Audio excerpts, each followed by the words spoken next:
స్వామియే శరణమయ్యప్ప హరిహరసుతనే శరణమయ్యప్ప. స్వామియే శరణమయ్యప్ప. నమస్కారం మిత్రులారా, నేను మీ భార్గవ శర్మ. నమస్కారం మిత్రులారా. మనము నిన్నటి రోజున అయ్యప్పకి వావరునికి ఉన్నటువంటి సంబంధాన్ని గురించి తెలుసుకున్నాం. ఇప్పుడు ఇంకా కొన్ని ముఖ్యమైనటువంటి విషయాల గురించి ప్రస్తావించుకుందాం. ఏంటంటే, మాలలో ఉండగా పితృ కార్యక్రమాలు చేయవచ్చునా, అంటే తల్లిదండ్రులకి శ్రాద్ధ కర్మాదులు చేయవచ్చునా అని అనేక మందికి ధర్మ సందేహాలు కలుగుతూ ఉంటాయి. చాలామంది చేయకూడదు అంటారు, కొంతమంది మాత్రమే చేయవచ్చును అంటారు.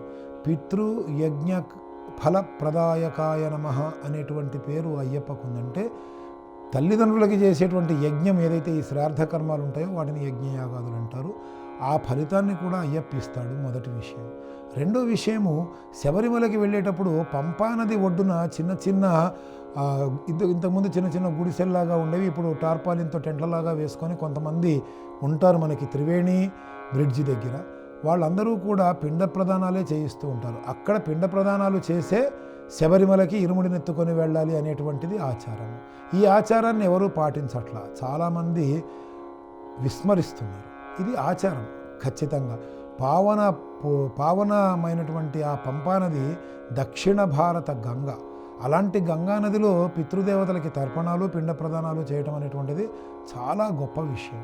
అక్కడ ఆ కార్యక్రమం చేసి శబరిమలకి వెళ్ళాలి. దీన్ని ఎవరు పట్టించుకోవట్లేదు. కానీ 1000 మంది హిందువులని చంపితే హజరత్ అనేటువంటి బిరుదు ఇవ్వడం జరిగేది ఆ రోజుల్లో. మొఘల్ రాజ్యాలలో నిజాం నవాబు కాలంలో కూడా మనకి హైదరాబాద్కి ఈ పక్కన ఉన్నటువంటి జహాంగీర్, అలాగే ఇంకా ఎన్నో మనం చూస్తూ ఉంటాం. మౌలానా చిష్తి ఇలాంటివన్నీ కూడా, మౌలా అలీ ఇలాంటివన్నీ కూడా 1000 మంది హిందువులని చంపితే వచ్చినటువంటి బిరుదులు.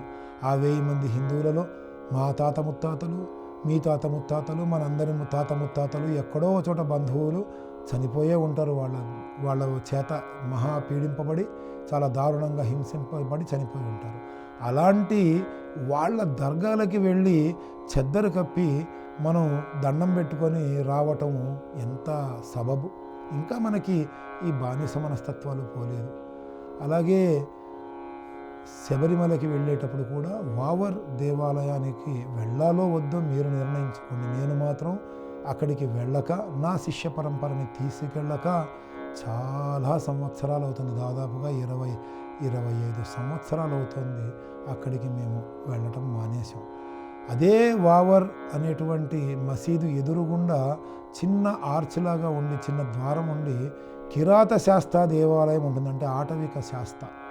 ఆ శాస్తా దేవాలయంలో శాస్తా వారిని దర్శనం చేసుకొని అక్కడి నుంచి ధర్మశాస్త్ర దేవాలయం వరకు పేటై తుళ్ళి నృత్యం ఆడుతూ వెళ్ళి, అక్కడ ధర్మశాస్త్ర వద్ద ప్రవహిస్తున్నటువంటి చిన్న కాలువలో మనము స్నానం చేసి ధర్మశాస్త్ర వారి వద్ద సాష్టాంగ నమస్కారం చేసి, ఇరుముడికి నేల మీద పెట్టి ఉత్తరంగా సాష్టాంగం చేసి, ఇరుముడిలో మనము రూపాయి బిళ్ళ తీసుకొని వెడతాం చూసారా, కాణి పొన్ను అంటాం దాన్ని. మన తెలుగు రాష్ట్రాల్లో కొన్ని చోట్ల ముడుపు అని ఇంకా వేరే పేర్లతో కూడా పిలుస్తూ ఉంటారు.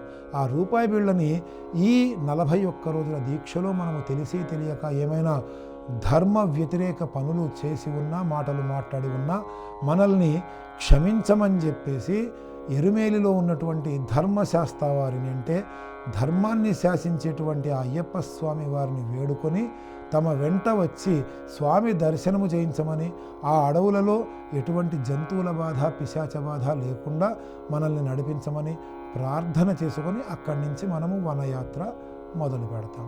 అంతేగాని మసీదులకి వెళ్ళాలి, దర్గాలకి వెళ్ళాలి అనేటువంటి దానికి నేను వ్యతిరేకిని. నేను పుట్టుకతో హిందువుని కాబట్టి అయ్యప్ప భక్తుడినయ్యాను, అంతేకాని అయ్యప్ప భక్తుడినయ్యాను కాబట్టి హిందువుని కాల. కాబట్టి మన హిందూ ధర్మమే మనకి ముందు, తర్వాతే మిగతా ఏ నియమాలైనా సరే. హిందూ ధర్మములో లేనటువంటి నియమాలు మనము ఆచరించకూడదు. స్వామియే శరణం అయ్యప్ప.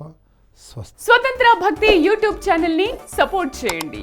మీకు ఈ వీడియో నచ్చితే లైక్ చేయండి, మీ స్నేహితులకు శ్రేయోభిలాషులకు షేర్ చేయండి, మీ అభిప్రాయాలను కామెంట్ చేయండి. సబ్స్క్రైబ్ చేయడం మాత్రం మర్చిపోకండి. స్వతంత్ర భక్తి యూట్యూబ్ ఛానల్.